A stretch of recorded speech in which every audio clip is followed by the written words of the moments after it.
Around here at the Raw Prospect Football Podcast, we don't like to subscribe to the word offseason, even though it technically is still the middle of the offseason. We are past the NFL draft. We are past NFL free agency, at least the first, second, and third waves of it. There might be news breaking later on towards training camp or now into OTA season in the NFL. But for today's episode of the Raw Prospect Football Podcast, we are introducing a new segment. It is called Make Your Case NFL Offseason Edition. Tonight is kind of the guinea pig run. How it's going to work is Emmy and I have each chosen three teams at random, and we're going to make a positive statements only for this segment, related to that team or the teams that we chose for, you know, the upcoming season. A positive statement related to the upcoming season, and then we have like a minute or two to make the case why we believe that statement will be true. So it's kind of like a bold prediction segment in a way, but not really. It's just kind of like a statement thing. It should be fun. If it works out tonight and you guys like it, we'll definitely bring it back over the coming weeks and make that kind of a series. And then we're going to do something we don't really do a lot, since it's kind of the dog days of the off season and we're going into the summer months. We're just going to freelance on some football storylines in general, whether that be in the NFL or in college football. We're just going to, for the second half of the show, bounce around to different topics and see where that leads us. We might even venture into other topics, who knows, Yeah. around these parts. So, with that being said, make sure you like and subscribe to our channel. Welcome back in, guys. If you're listening to this, you'll likely be listening to this Friday or Saturday. And go check out our social media. We're starting to post more shorts. You can also find us at Michael_Wein1. And you can find Emmy at Emmy_Nixon on X and on our socials, where we'll be reposting the content there as well. It's a Wednesday evening, 8:30 p.m. This is probably going to be a shorter episode, but let me welcome in my co-host, Mr. Emmy Nixon. How are you today? I'm great, man. I got a little surprise boost this morning when I found my glasses finally. I've been missing my glasses for like half a month, and it's been horrible because I've been freaking blind for half a month. So I immediately got kind of a, I guess, productivity boost, so to speak, from that showing up. But yeah, it's been a good day. Played some golf. Got worked a shift this morning. Um, I'm excited to talk some football, man. This new segment, I kind of just thought up of it in the shower, as most of our segments tend to form themselves. So we'll see how it goes.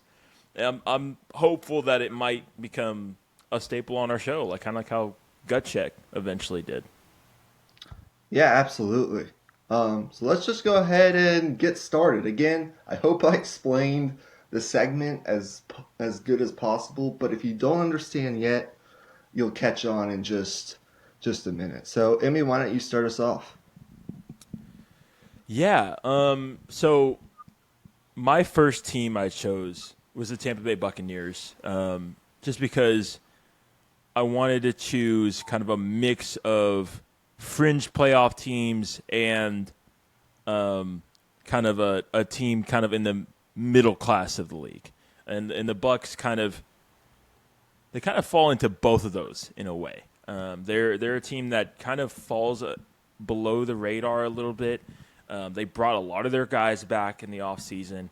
And the statement I have for them is the Bucks will make it back to the divisional round this season. So that's the statement that I'm going to be making the case for. So what will be doing is I'm going to be starting a timer for 1 minute, and I'll have 1 minute to basically give as many reasons as possible for that being the case this year. So starting right now. So first reason, I think this Tampa Bay offense has the ability to be one of the best in football, a top 3 offense in football, with the continuity they have on the offensive line, with now Graham Barton going into his second year in the league, Cody Mock, those tackles that they have, that offensive line, that infrastructure there, I think that's going to give them a chance to be a top 3 offense in the league big if this offensive coordinator hire works out as well as the Liam Cohen hire did a year beforehand.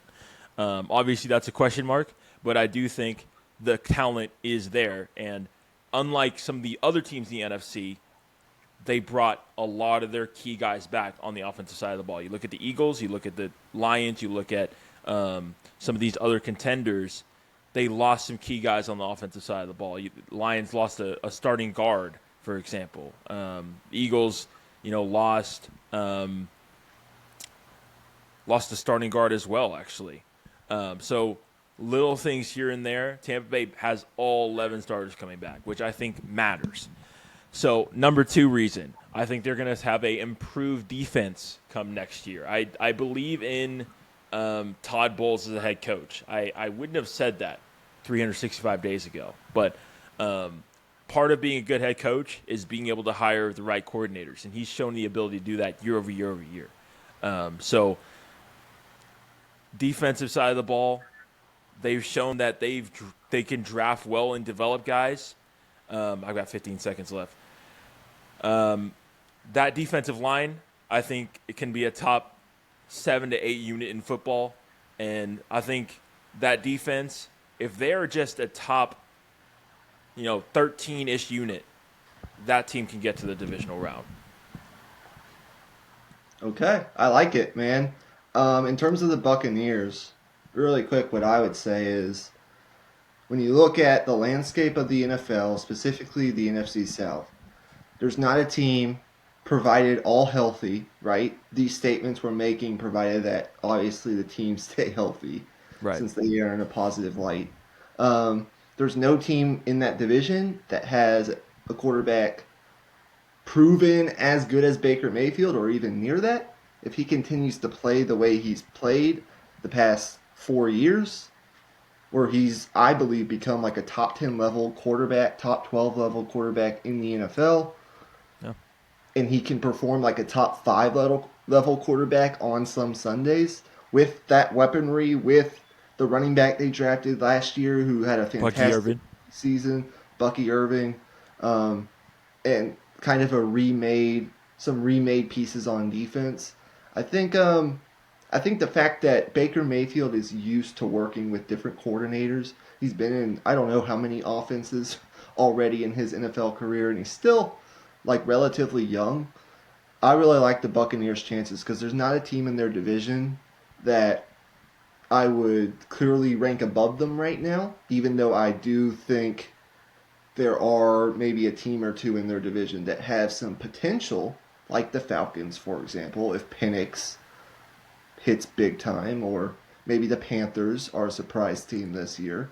I don't believe as much in New Orleans, but there could be a team or two that emerges, but they're the strong favorite. They'll get a home playoff game because they'll win their division, in my opinion. And all you got to do is win a home playoff game to get to the divisional round at that point. So I think your statement's very likely to actually come true. I really like it, and I agree. All right. Go ahead with yours. Okay, so before you start the timer, I'm going to the AFC. I'm going to the AFC East in particular. I'm not talking about the Buffalo Bills. Maybe we'll get to them soon. I'm not talking about the New York Jets, and I'm not talking about the Miami Dolphins. I'm talking about the New England Patriots. And my statement for the Patriots is I believe the New England Patriots will hit the over on 8.5 wins, and they will finish second in the AFC East, ahead of the Jets, ahead of the Dolphins, just behind the Bills. Notice I did not go as far as to say they'll be in the playoffs. They might be in the playoffs. Getting above 8.5 wins might get them there, but I wasn't bold enough to go there yet. But I do believe they're going to double their win total, more than double their win total actually, and finish second in their division. Are you ready to hear why? And by the way, I went 2 minutes, so to make it fair, you get 2 minutes as well for this first one. Okay, that's fine. I think we can just do 2 minutes. I don't Yeah, think we can do 2 minutes it'll because hurt I us. think 1 minute went way too fast. All All right, right, so here we you can go. go. You go ahead and start the timer. All So right, first of three, all, two, one, go. depending on where you look to, as the schedule was just unveiled last Wednesday, actually a week ago today, the Patriots have the third easiest schedule in the NFL. They're actually favored in 11 of their 17 games. There's a lot of winnable games, especially early in this schedule. That's reason number one. Number two, I believe in Mike Vrabel. I believe he's going to come in there as a huge upgrade over Jerron Mayo, as a guy who's taken a team to the AFC Championship game before, as a guy who's been in that organization, played for that organization. He can relate to the players. I think he's going to change the culture immediately. That team's going to play smart. They're going to win football games as long as Drake May shows growth and potential, which I think he's going to do, obviously. So that's reason number two. I have big time belief in Mike Vrabel, and I think their schedule is very manageable. One They minute were remaining. armed. They were armed with the most cap space in the league. I think they made some really good additions, especially on the defensive side. Milton Williams, I think, has big time potential on that defensive line. They added Carlton Davis to their secondary. They added Robert Spillane, who's a guy I'm familiar with from Pittsburgh. In his Raiders days, he's been a very good linebacker in the NFL. And then they also, I think, nailed their draft and made some good additions to bolster the talent offensively, which is the most important thing here. I'm putting my faith in, Will Campbell. I think he can be a franchise, left tackle, right tackle, wherever they put him. Morgan Moses is a veteran guy who they added in free agency. I think he'll be an upgrade. They go out and get Stephon Diggs. They go out and draft, Travion Henderson, who I think could actually end up being. People might kill me for this. I think he could end up being the top running back in this draft. And then you go get Kyle Williams. I think they bolstered their talent offensively and defensively. I believe in Mike Vrabel, and their schedule's very manageable.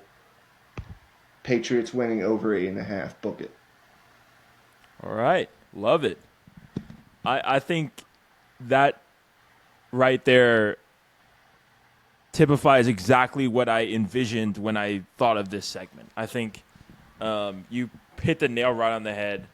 A bold statement about a middle class team. I think that is also a very likely to happen as well. If Drake May takes the step that we think he might, Oh, it's very plausible. Absolutely. Mike Vrabel is known to get the absolute most out of the talent that he has on his rosters. So I can 100% see that happening. and But a big part before we go to your next statement, a big part of it is I think they're going to be good enough to beat the Dolphins, to beat a new head coach and a new quarterback in New York. I think they're going to get more wins in their division, and I think the rest of their schedule is very, very manageable to where I just think they're going to play like a hard-nosed kind of style of football, and the upgraded talent, the inflection of talent on offense, it's just going to make a big difference.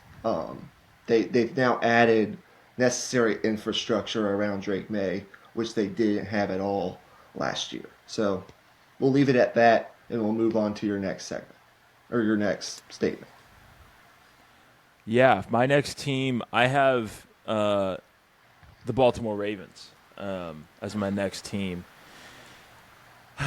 Yeah, so pretty simple one here. My statement for the Ravens this year is that the Ravens will make it to Super Bowl 59. Wait, Super Bowl 60? Super Bowl Is it 60. 60? Yeah. Mm-hmm. The Ravens will make it to Super Bowl 60. So I'll start the timer right now. Okay. So for one, this defense last year held them back in certain parts of the season, especially early on. But getting into the latter portion of the season, the last 6 to 8 weeks of the season, that defense took a massive step forward, and a big part of that was getting that secondary healthy and getting Kyle Hamilton back to the role where he's meant to be playing, which is in the box, making plays, and that's the role that he's going to be playing next year as well. Bringing in Malachi Starks as their first round pick, you're able to play three safety defenses all of the time.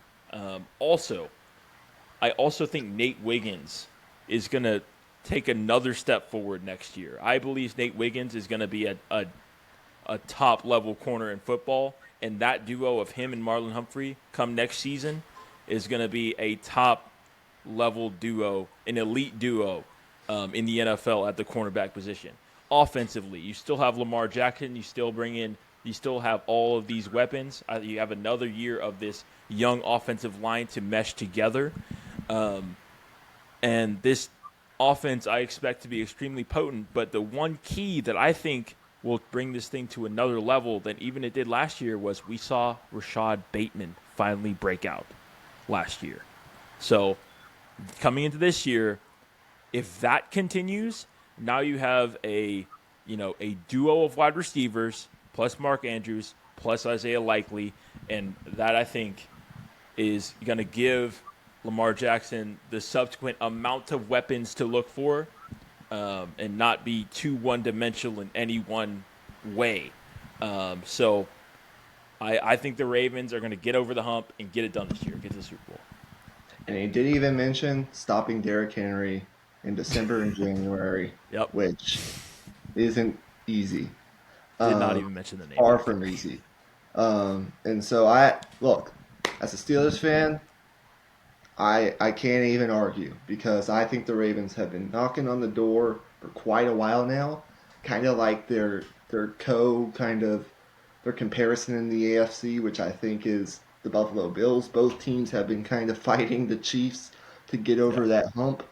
I think the key for Baltimore is I think you want to try to avoid playing in Kansas City if at all costs. Like, if at all possible, try to avoid Arrowhead by either getting home field advantage, which I think they can do. They've done it before. Or I'd even say playing in Buffalo. Something about playing in Kansas City I don't love for them. But I do think, like, Lamar Jackson is still in the middle of his prime.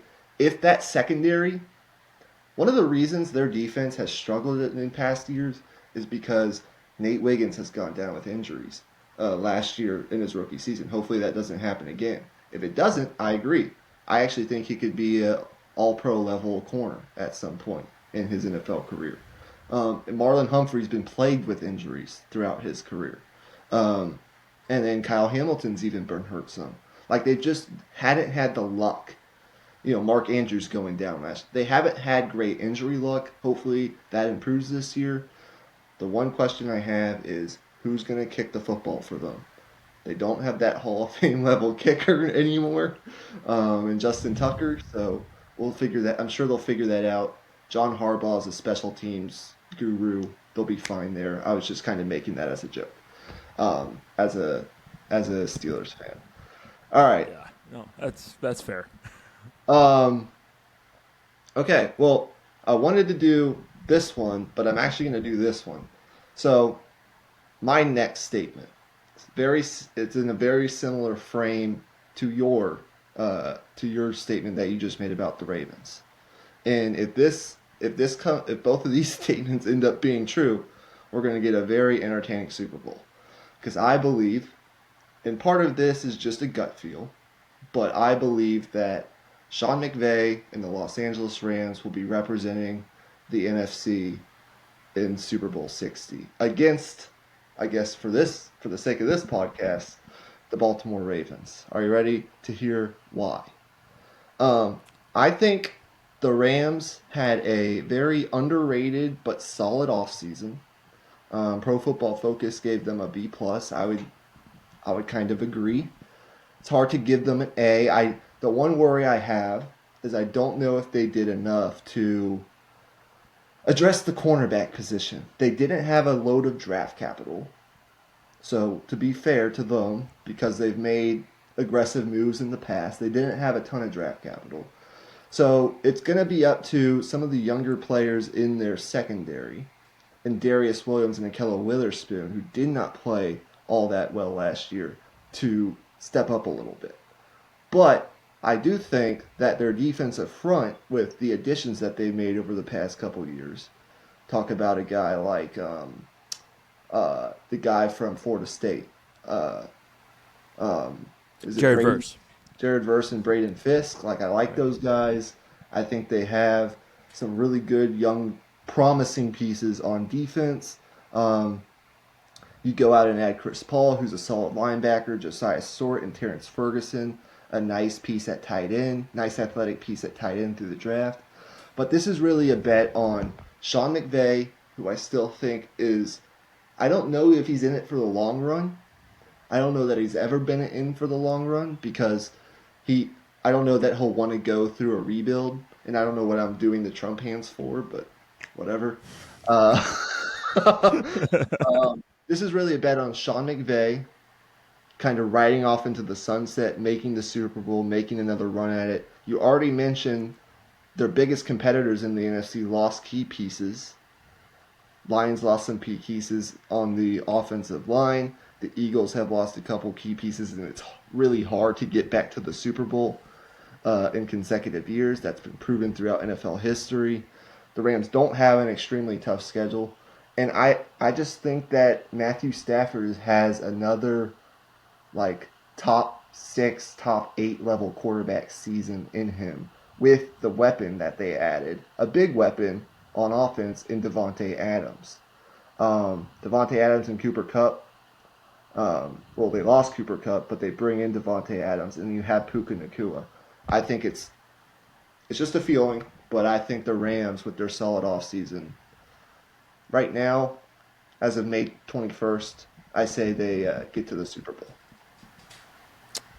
No, that's bold. I love that. I think it's all gonna rely on, one.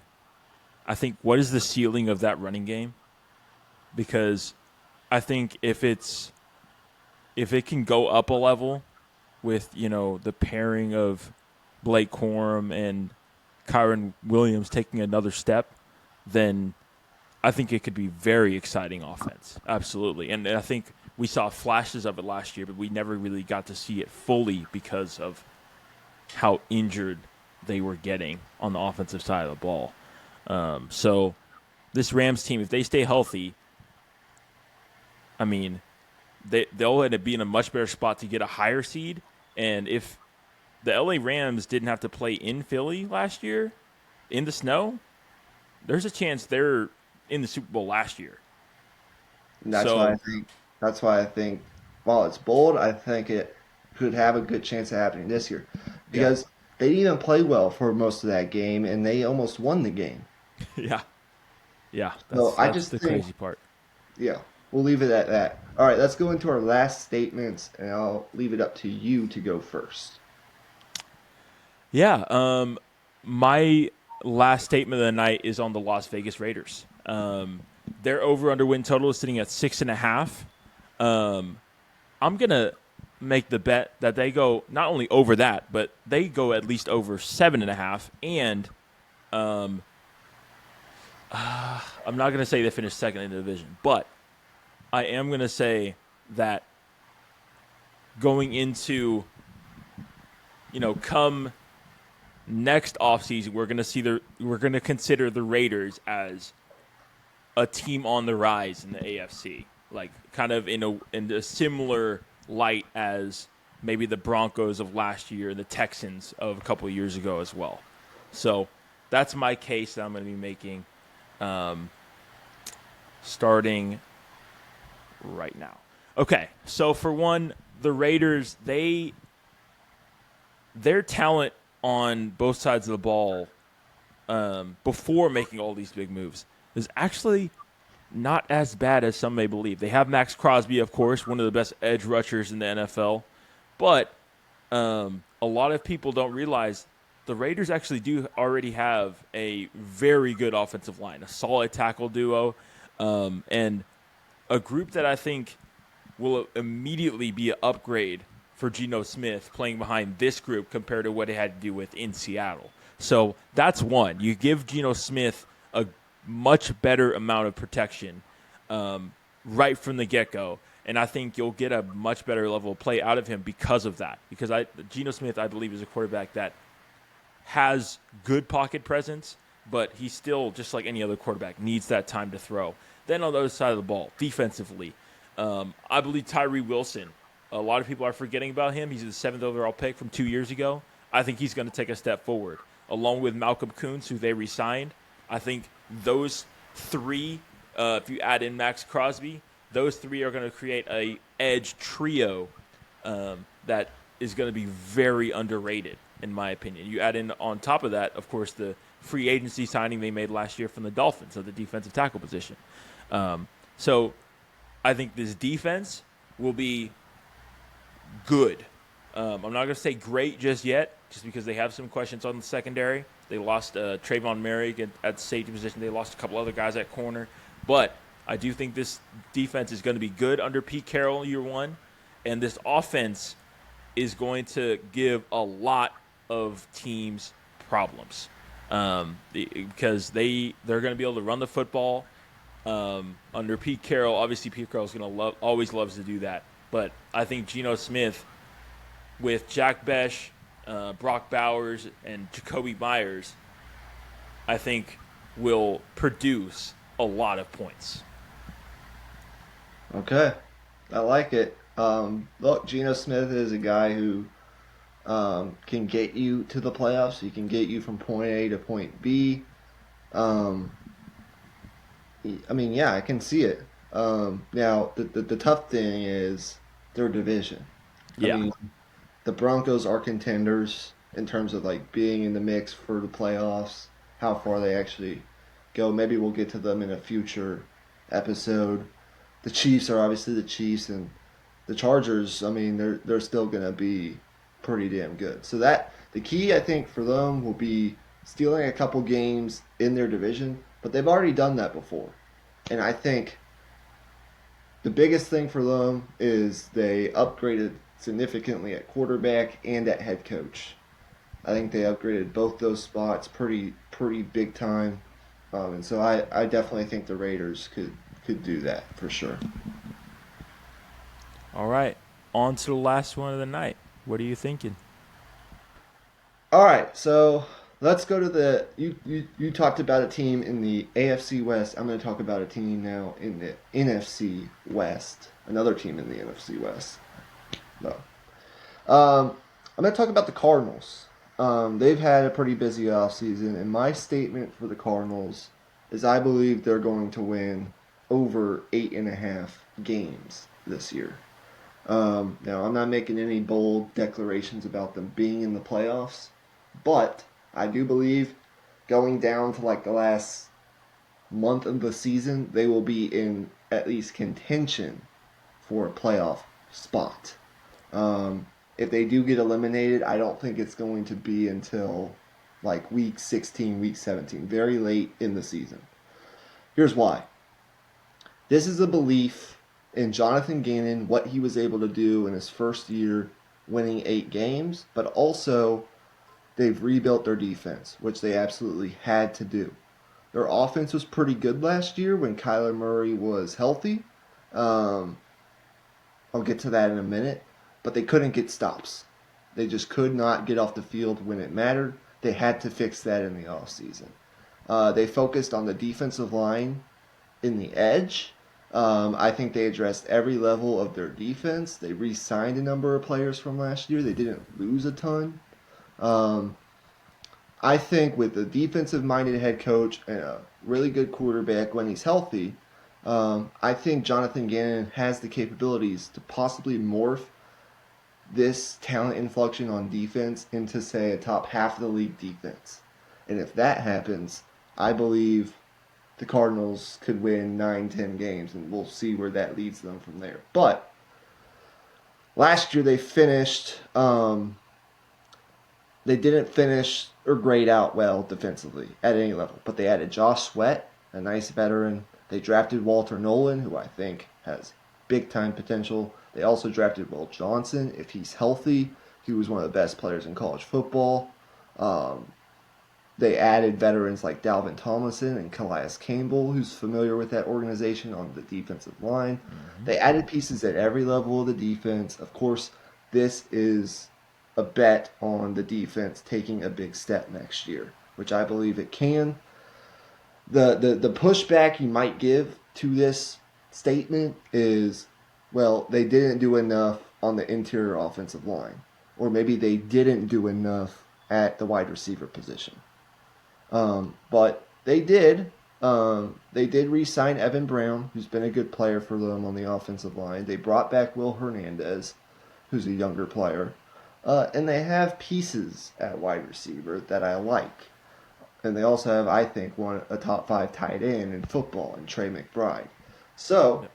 given all that, if Kyler Murray is healthy and he's bought in with the rise of this defense with some younger pieces on it, I think the Cardinals, with not a significantly tough schedule, it's in like the top 15 easiest. It's the second easiest in its respective division behind the 49ers.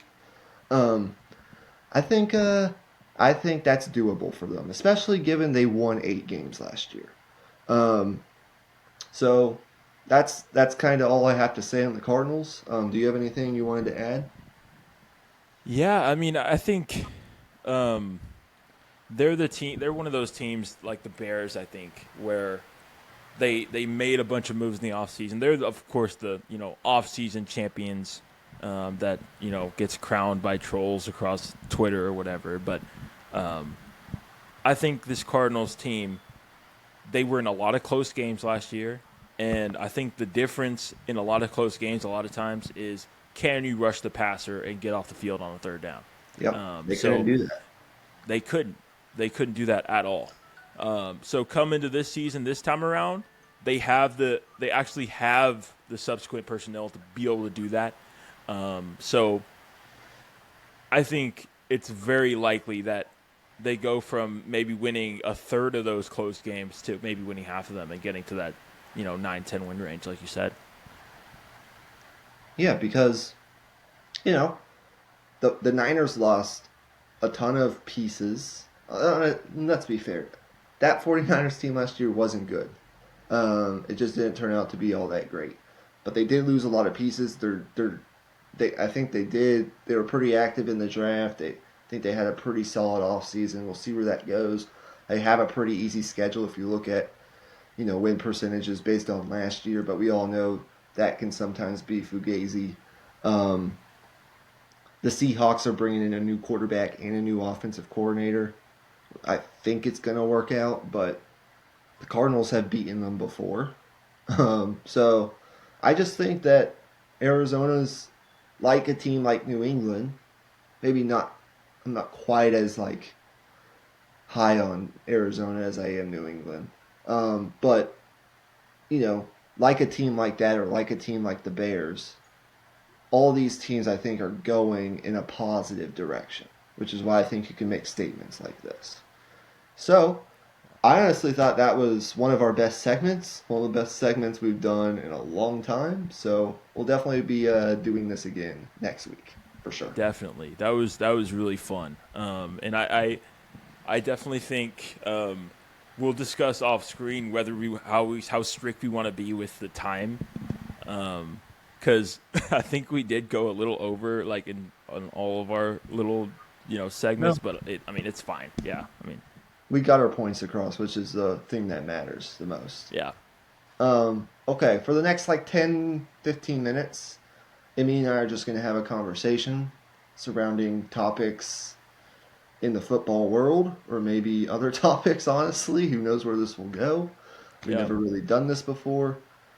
Emmy, do you have something on your mind that you want to start off with? Um, well, let's just touch on our teams for a second. Okay. This will probably cover the entire 15 minutes, knowing us. But just give me your tidbits on what's coming out of Steelers country right now. What are you hearing on Aaron Rodgers? What are you hearing in terms of Will Howard coming out of mini camps? Okay, well, I am overall, right now, I'm in a weird middling mindset with the state of the Steelers and what the outlook is currently for 2025 specifically. There's a large part of me which does not believe in this team. And in past years, even when the outlook wasn't they're going to be Super Bowl contenders, I've been on the train consistently. Mike Tomlin is going to win over 8.5 games. He's going to get to that 9-10 win mark. The Steelers will be in the playoffs. They'll likely lose early on in the playoffs. They'll be out, but they'll be a competitive team. They're never going to be terrible. They're just going to find a way to get there. And they've done that pretty much every single year. So I haven't been wrong yet. My feel right now, actually, is I don't think this team wins 8 games in 2025 as currently constructed. If they get Aaron Rodgers, that could change a little bit. Based on what I'm hearing from that standpoint, Rodgers has been dealing with some personal stuff. Knowing him, it could be anything. I don't want to speculate. But he's been focused on his family for like the majority of this offseason.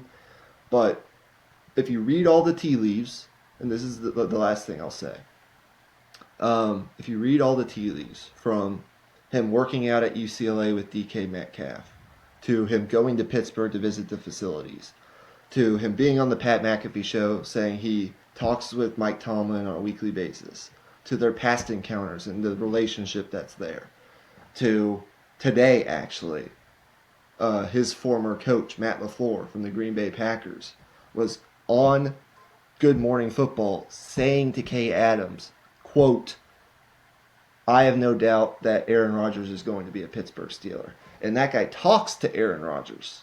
And so I'm pretty, I don't know when it's going to happen because it's May 21st and it hasn't happened yet. Maybe it still doesn't happen. If it doesn't, we're in a bad place at the quarterback position. But if it does happen, like, who's to bet against Mike Tomlin, on getting to 9-10 wins again and making the playoffs?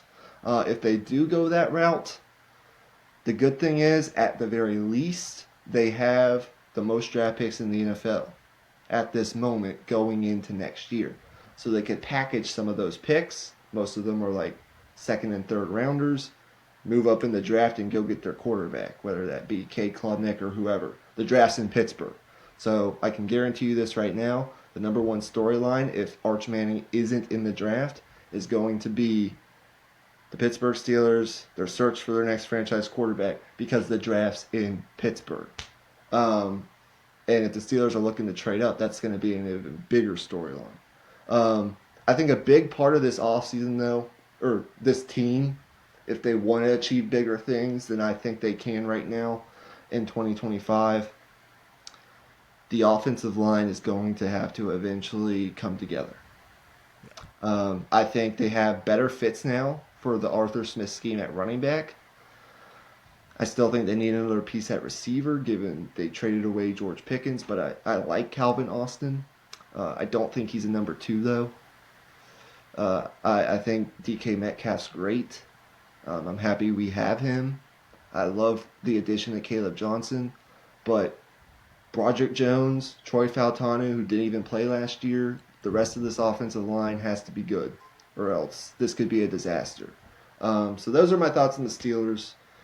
I expect the Aaron Rodgers thing to happen. I just don't know when, unless all the tea leaves are just all bullshit.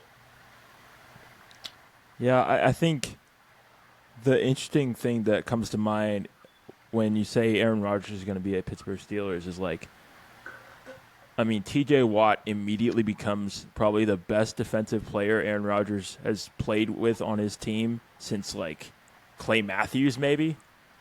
As good as some of those Packers defenses have been under Matt LaFleur recently, they haven't had that any tier 1 superstars on defense to go along with Aaron Rodgers on the offensive side of the ball. It's been more the Rashawn Garys of the world, which are good, like really good players, like star level players, but not superstars.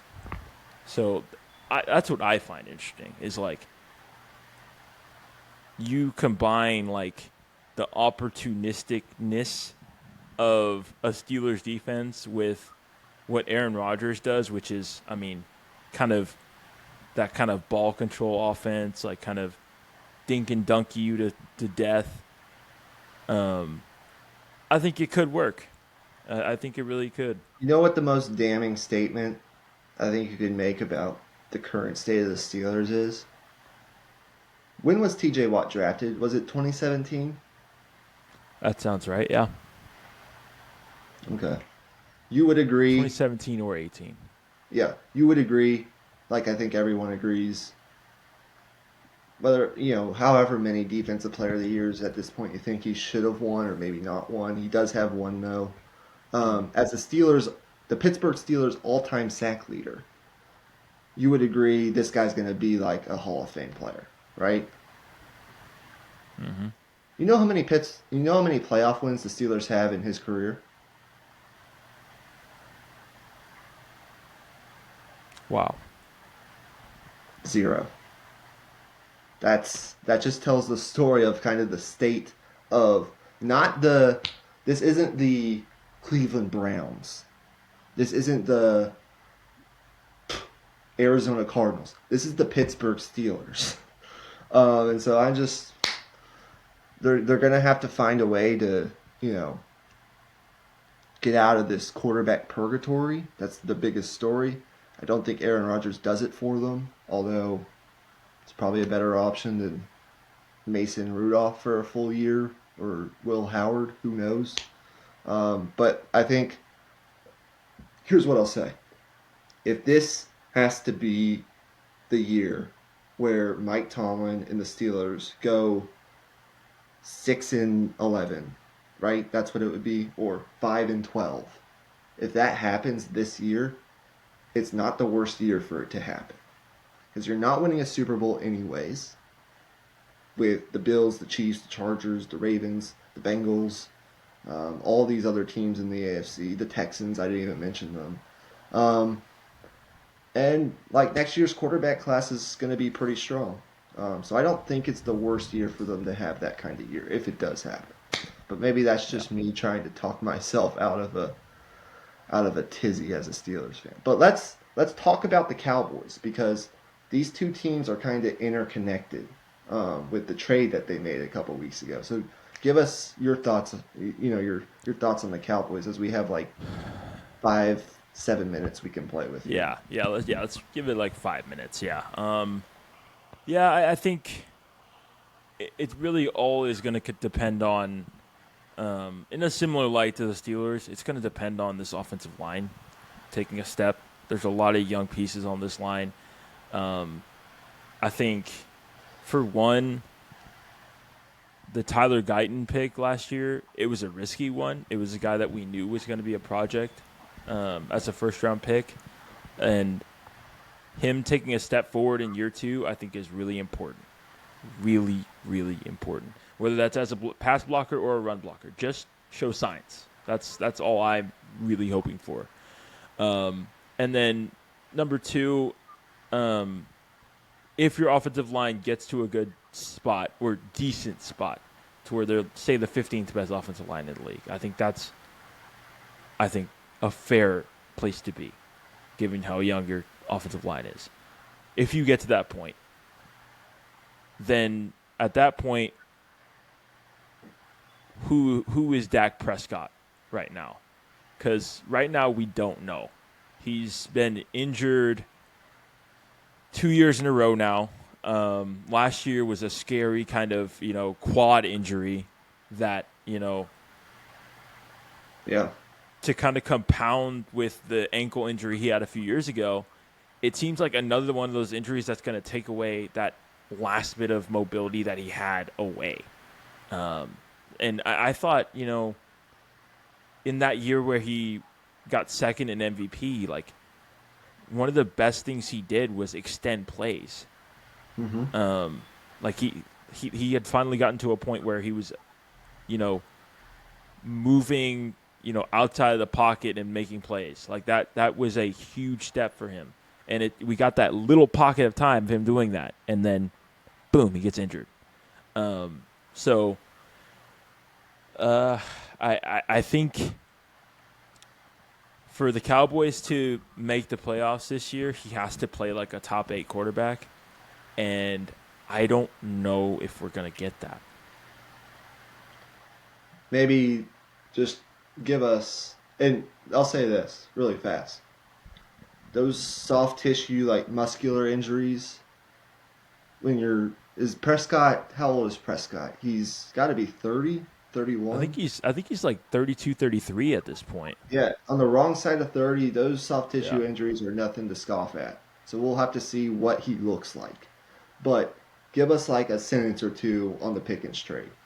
What are your feelings on it? Yeah. I mean, I think for what we gave up, I think it's a no brainer. I think it's a trade that I think gives you that extra piece next to CD Lamb, which was very much needed.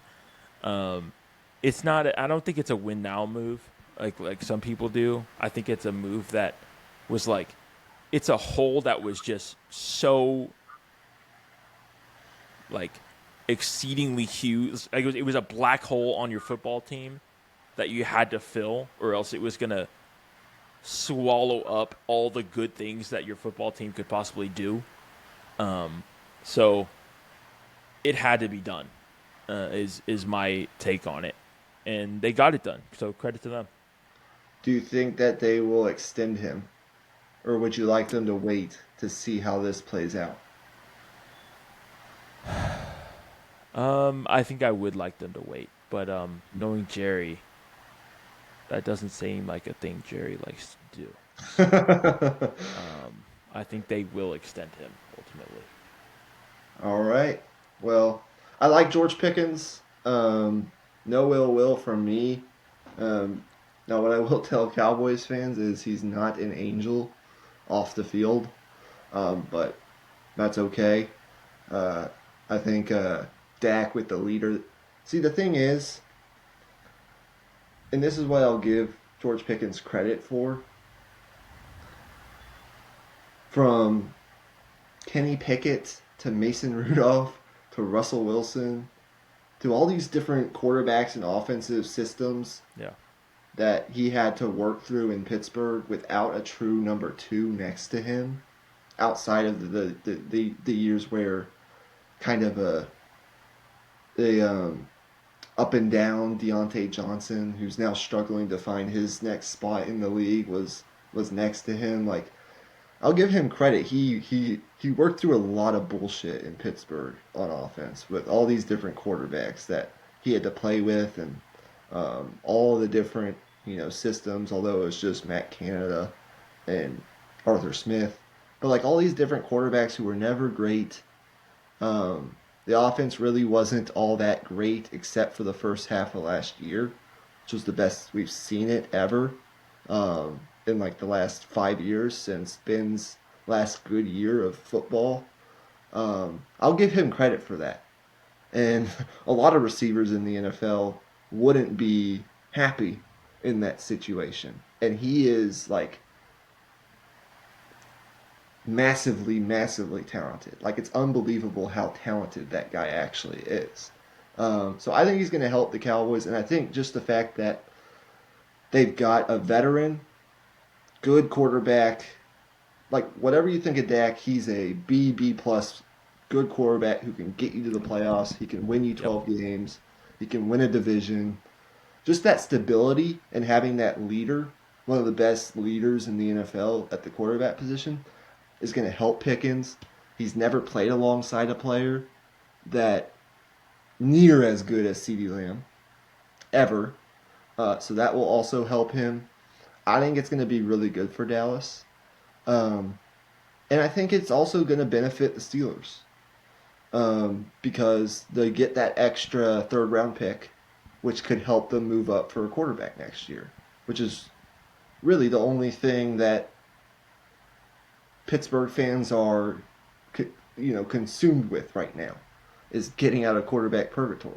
So I actually think it benefits both organizations. It benefits Pittsburgh in the long term, and it could benefit Dallas both in the short term and in the future. Right. Yeah. Okay.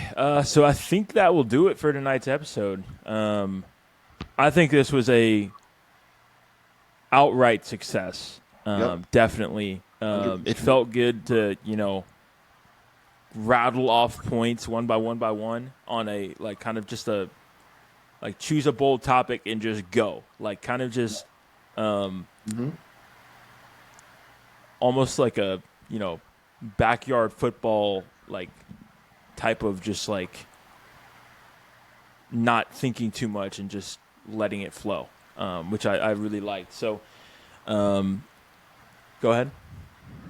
Yeah, we'll definitely bring this same segment back next week to add on to Emmy's point. I think it was one of our best episodes in a while.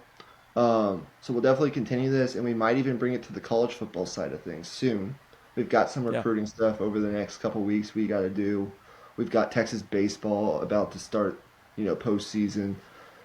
We've got some basketball stuff, but like come late June or July, we could do a make your case kind of college football kind of segment to kind of preview the season, if you will. Yeah. To just go program by program, kind of like what we're doing for the NFL. But anyway, that's going to do it, guys. Emmy, anything else you want to add before we get out of here? No, that's it. Okay. This will be posted along with Deep in the Heart of Longhorn Sports, which we recorded yesterday. We are recording this on a Wednesday. Both these episodes will be posted at some point Friday or Saturday. Enjoy the episodes, share them with your friends, leave a like, leave a subscribe, leave a comment. What's your bold statement about your team that you believe? Positive statements only. We decided not to go the negative route, but maybe we will eventually. Maybe in the Uh, future. Yeah. maybe in the future. And we will see you guys next week with another couple episodes. So for Michael Wein and Emmy Nixon, this has been the Raw Prospect Football Podcast. Enjoy the rest of your week. Have a great week, and we'll see you next week. Peace out. Peace.